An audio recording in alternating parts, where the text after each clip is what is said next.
नमस्ते विद्यार्थी मित्रांनो, आज आपण पाहणार आहोत reactions with phosphorus pentachlorides. Reactions with phosphorus pentachlorides from alcohols. आता अल्कोहोलच्या रिॲक्शन्स आपण फॉस्फरस पेंटाक्लोराइड बरोबर करत असताना आपल्याला काही ट्रिक्स लक्षात ठेवणं गरजेचं राहतं. याच्यामध्ये एक महत्त्वाची ट्रिक देऊन जातो आहे. ती ट्रिक तुमच्या कायमस्वरूपी लक्षात राहील आणि तुम्ही फॉस्फरस पेंटाक्लोराइडच्या रिॲक्शन्स कधीही चुकणार नाही. ठीक आहे, तर बघूया आपण रासायनिक अभिक्रिया फॉस्फरस पेंटाक्लोराइडची. एक जनरल रासायनिक अभिक्रिया घेतोय. When alcohol is रिप्लेक्स with phosphorus pentachloride it gives alkyl chloride and by product POCl3 that is phosphorus oxychloride. ठीक आहे, बघा ROH प्लस PCl5 रिफ्लक्स करायचं आहे म्हणजे हीटला प्रोडक्ट भेटतोय RCl प्लस POCl3.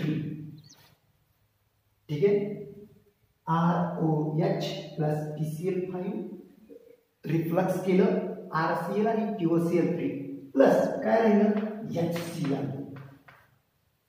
आता या रासायनिक अभिक्रियेकडे बघितल्यानंतर काही ट्रिक्स आठवल्या पाहिजेत, आल्या पाहिजेत. त्यासाठी एक ट्रिक शिकवतोय. त्या ट्रिक मी 3 प्रकारामध्ये विभागल्यात, 3 केसेसमध्ये विभागल्यात. त्यातली पहिली केस, फर्स्ट ट्रिक असं म्हणतात की ज्याच्यामध्ये कार्बन ऑक्सिजन सिंगल बॉन्ड असेल अशासाठीच फक्त लागू. ठीक आहे, कसला बॉन्ड असेल? Carbon oxygen single bond. लक्षात राहील का? ज्या वेळेस कार्बन आणि ऑक्सिजन मध्ये सिंगल बॉन्ड असेल अशा वेळेसच ही ट्रिक वापरायची. आता कार्बन ऑक्सिजन सिंगल बॉन्ड असताना आपल्याला अल्कोहोल सुद्धा आहेच की. ठीक आहे, इथर सुद्धा आहे. मग आता इथं अल्कोहोलचं उदाहरण घेतलंय तर मी त्याच्यासाठी ही ट्रिक लागू करतोय. बारकाईने लक्ष द्या. जेव्हा कधी कार्बन आणि ऑक्सिजन मध्ये सिंगल बॉन्ड असेल आणि जर तुम्हाला PCl5 बरोबर जर रिॲक्ट करायला लावलं तर मुलांना बारकाईने बघा, त्याच्यामध्ये असणारे ऑक्सिजनशी कनेक्टेड असणारे सिंगल बॉन्ड ब्रेक करायचे.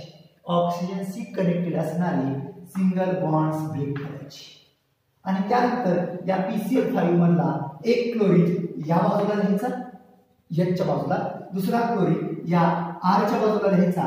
आता राहिलं काय बघा, जेव्हा आपण हा बॉन्ड ब्रेक केला R आणि ऑक्सिजन मधला तेव्हा R ची एक बॅलन्सची रिकामी झाली, त्याचबरोबर H ची एक बॅलन्सची रिकामी झाली म्हणजे एक बॉन्ड तयार झाला, याचा तो ब्रेक झाला तयार झालेला.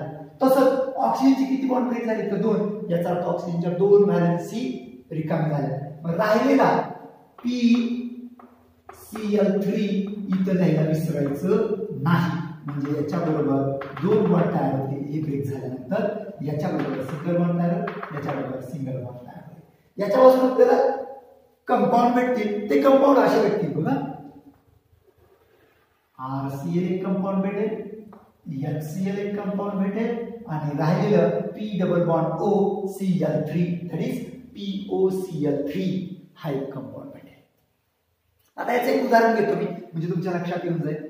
ठीक आहे, त्याचं उदाहरण घेतोय इथिल अल्कोहोलचं. ठीक आहे, ट्रिक बारकाईने बघा, लक्षात राहील. जेव्हा कार्बन ऑक्सिजन सिंगल बॉन्ड असेल तेव्हा केस नंबर 1. ठीक आहे, त्याच्यामध्येच एक उदाहरण घेतोय CH3CH2OH. नेहमी लक्षात ठेवा, अल्कोहोल दिल्या काही दिल्या ऑक्सिजनच्या कडेचे बॉन्ड ब्रेक करायचे, नॉट कार्बन कार्बन मधले. लक्षात राहू द्या. Plus PCl5. आता मुलांना तुमच्या लक्षात आलं असेल काय करायचं. हा एक बॉन्ड ब्रेक करायचा आहे, हा एक बॉन्ड ब्रेक करायचा आहे. इकडच्या बाजूला एक Cl लायचा आहे, इकडच्या बाजूला एक Cl लायचा आणि इथं PCl3. सोपं आहे ना? काय प्रोडक्ट आहे ती मग? CH3 CH2Cl प्लस हा मिडलचा POCl3 आणि HCl. सोपं आहे ना? ठीक आहे, याचं नाव आहे इथिल अल्कोहोल. हे फॉस्फरस पेंटाक्लोराइड, हे इथिल क्लोराइड, हे फॉस्फरस ऑक्सीक्लोराइड आणि हे हायड्रोजन क्लोराइड. ठीक आहे, इथपर्यंत कळालं? तुम्ही म्हणा सर अल्कोहोलचं उदाहरण फक्त घेतलं. चला इथरचं एक उदाहरण घेतलं. इथर मध्ये पण ऑक्सिजनच्या बाजूला सिंगल बॉन्डच असतात. बघा एक उदाहरण मी खर्च घेतलं, समजतंय का बघा. एक उदाहरण मी खर्च घेतलं. फॉर एक्झाम्पल इथे मी लिहिता C2H5OCH3 किंवा CH3CH2OCH3 असं लिहिलं तरी चालेल. चला इथला बॉन्ड ब्रेक करा, इथला बॉन्ड ब्रेक करा, प्लस काय करा PCl5 बाणावरती हीट द्या. प्रोडक्ट काय भेटेल विद्यार्थी मित्रांनो, C2H5Cl plus POCl3 plus CH3Cl. आले का लक्षात. इथं काय जोडणार Cl जोडणार, इथं कोण जोडणार PCl3 जोडणार. ठीक आहे, इथं कोण जोडणार Cl जोडणार. यांच्यामध्ये बॉन्डिंग तयार होईल आणि आपल्याला प्रोडक्ट मिळून जाईल. ही झाली पहिली case. Case number 1 carbon oxygen single bond असताना. ठीक आहे, यानंतर आपण कार्बन ऑक्सिजन डबल बॉन्ड असताना कसं आपण PCl5 च्या रिएक्शन्स करू शकतो. ठीक आहे, case number second. Case number second आपण केस घेतोय दुसरी, कार्बन ऑक्सिजन डबल बॉन्ड असताना. Case number 2 carbon oxygen double bond असताना. मग यामध्ये कोण कोण येतं कार्बन ऑक्सिजन डबल बॉन्ड असताना?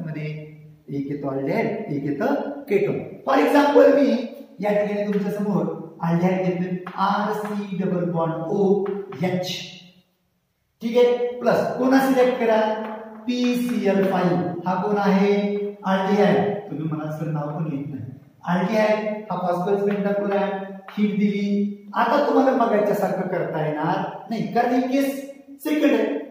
मग कार्बन ऑक्सिजन डबल बॉन्ड होता म्हणून आपण कार्बन आणि ऑक्सिजन मधले सिंगल बॉन्ड ब्रेक करत होतो. इथे सिंगल बॉन्डच नाही, इथं आहे डबल बॉन्ड म्हणून तोच ब्रेक करायचा.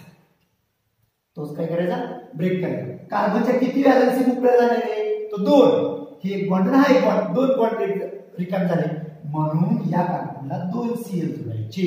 म्हणजे प्रोडक्ट काय तयार होईल RC या बाजूला एक Cl, या बाजूला एक Cl आणि H प्लस काय राहिलं तर PCl3 ऑक्सिजन बरोबर जोडून टाका म्हणजे POCl3. लक्षात येतंय का. कार्बनचे 4 बॉन्ड तयार झाले नीट बघा. ठीक आहे, तर नंतर आपण अल्डिहाइडच्या ऐवजी केटोन घेऊ RC double bond OR dash plus पुन्हा एकदा PCl5. लक्षात ठेवा जेव्हा केस नंबर सेकंड असेल कार्बन ऑक्सिजन डबल बॉन्ड असतील तेव्हा फक्त कार्बन आणि ऑक्सिजन मधला डबल बॉन्ड ब्रेक करायचा, त्याला Cl जोडायचे RCCl R dash plus POCl3. राहील का लक्षात. कधी केस नंबर 2 असताना कार्बन ऑक्सिजन डबल बॉन्ड असताना. याच्यामध्ये 2 फंक्शनल ग्रुप घेतले मी, एक घेतला अल्डिहाइड, एक घेतला केटोन आणि दोन्हीचं उत्तर आपल्याला भेटून दिले. ठीक आहे, आता केस नंबर 3. केस नंबर 3. आता केस नंबर 3 कडे बघा थोडंसं. याचं एक उदाहरण घेऊ कुठल्याच. चला केटोनचं एक उदाहरण घेऊ. CH3C double bond OCH3 acetone. ठीक आहे, प्लस PCl5 हीट द्या. साहजिकच हे 2 बॉन्ड ब्रेक करायचे फक्त कार्बन ऑक्सिजन मधले म्हणजे आपल्याला काय भेटेल CH3CCl CH3 प्लस POCl3. समजली सेकंड केस. आता थर्ड केस.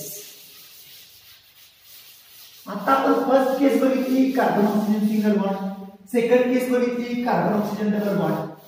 आता थर्ड केस मध्ये मी जी विभागणी केली होती त्याच्यामध्ये आपण शिकूया carbon oxygen double bond and carbon oxygen single bond अशी केस थर्ड घेतली.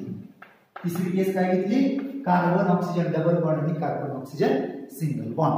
अशा वेळेस नेमकं करायचं काय बरोबर ना. तर अशा वेळेस फक्त सिंगल बॉन्ड ब्रेक करायचे, फक्त सिंगल बॉन्ड ब्रेक करायचे. कोणाचे कार्बन आणि ऑक्सिजन मधले म्हणजे ऑक्सिजनच्या भोवतीचे सिंगल बॉन्ड फक्त ब्रेक करायचे. कार्बन ऑक्सिजन डबल बॉन्ड कडे बघायचं सुद्धा नाही. फॉर एक्झाम्पल याचे एक उदाहरण देतो. कार्बोक्सिलिक ऍसिड किंवा ऍसिड फंक्शनल ग्रुप माहिती आहे.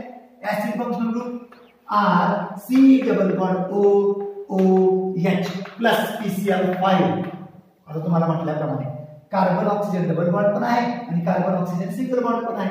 अशा वेळेस काय करायचं, फक्त कार्बन ऑक्सिजन सिंगल बॉन्ड असणाऱ्याच्या भोवतीचेच बॉन्ड ब्रेक करायचे. लक्षात राहू द्या. ठीक आहे, केले. काय होईल, पुन्हा एकदा हीटला प्रोडक्ट भेटेल RC डबल बॉन्ड O तसाची तसा आहे. इथं बॉन्ड ब्रेक झाला, याला एक Cl जोडला, याला एक Cl जोडला आणि PCl3 याला जोडून टाकले म्हणजे प्रोडक्ट कन्फर्म झाले. RC double bond OCl plus POCl3 आणि राहिलेला प्रोडक्ट आहे HCl. ओके, समजले इथपर्यंत. जेव्हा carbon oxygen double bond as well as carbon oxygen single bond असेल आणि फॉस्फरस पेंटाक्लोराइड बरोबर रिॲक्ट करायला सांगितलं जाईल, तेव्हा याची काळजी घ्या की कार्बन ऑक्सिजन डबल बॉन्ड आणि कार्बन ऑक्सिजन सिंगल बॉन्ड असेल तेव्हा फक्त आणि फक्त break only carbon oxygen single bonds, not carbon oxygen double bonds. For example याचे एक उदाहरण घेतले.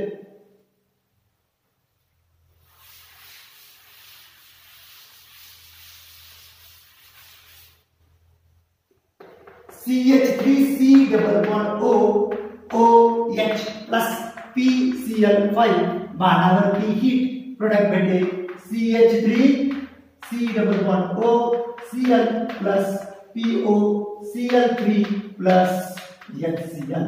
राईट लक्षात. Okay, understand. हे समजलं. या झाल्या 3 ट्रिक. पण यामध्ये थोडंसं वेगळे पण आहे. जेव्हा तुम्हाला अमाइड केस दिली जाते अमाइड, त्यावेळेस मात्र या ट्रिक लागू होत नाही. एवढे स्पेशल केस लक्षात राहते. जेव्हा अमाइड दिलं जातं, जेव्हा अमाइड दिलं जातं RC double bond ONH2 RC double bond ONH2 असं जेव्हा दिलं जातं तेव्हा याच्यामध्ये तुमची PCl5 ची ट्रिक लागू होत नाही. PCl5 दिल्यानंतर ही वरती जी ट्रिक वापरली ती लागू होत नाही.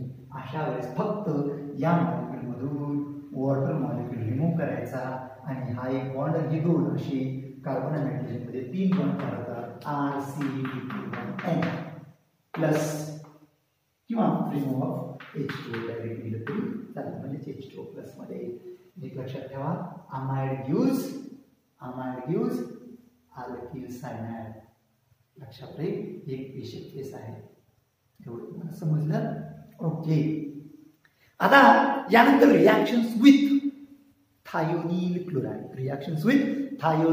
क्लोराइड म्हणजेच SOCl2 reactions with SOCl2. Trick लक्षात राहतील का विद्यार्थी मित्रांनो? हा ट्रिक जर लक्षात राहिल्या तर तुमचा कुठलाही रिएक्शन किंवा कुठली रासायनिक क्रिया चुकणार नाही. रिएक्शन्स विथ SOCl2 हेडिंग देतोय. रिएक्शन्स विथ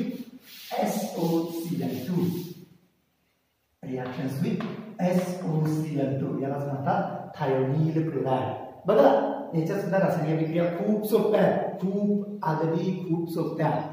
SOCl2 घ्यायचा, इकडे घ्यायचा अल्कोहोल, त्याच्यापासून SOCl2 बरोबर रिएक्शन करायची आणि प्रोडक्ट मिळवायचा आहे अल्किल क्लोराइड. ठीक आहे, या ठिकाणी सुद्धा alcohol is replaced with SOCl2 replaced with SOCl2 म्हणजे थायोनील क्लोराइड. हा alcohol replaced with SOCl2 it gives RCl plus SO2 plus HCl. SO2 plus HCl. बघा, SO2 आणि HCl हे गॅस मध्ये भेटतात, गॅसियस स्वरूपामध्ये भेटतात. त्याच्या शेजारी पान वरच्या दिशेने दाखवलेलं आहे. हे आहे अल्कोहोल, हा आहे थायोनील क्लोराइड. याला सल्फोनील क्लोराइड सुद्धा म्हणतात. सल्फोनील लक्षात राहू द्या. अल्किल क्लोराइड आणि हा सल्फर डायऑक्साइड आणि हा हायड्रोजन क्लोराइड. या ठिकाणी सुद्धा आपण जेव्हा कार्बन ऑक्सिजन सिंगल बॉन्डची ट्रिक बघितली होती ना, तसंच सेम करायचं. कार्बन ऑक्सिजनची ट्रिक जशी बघितली होती फर्स्ट केस फर्स्ट बघा, लक्ष द्या.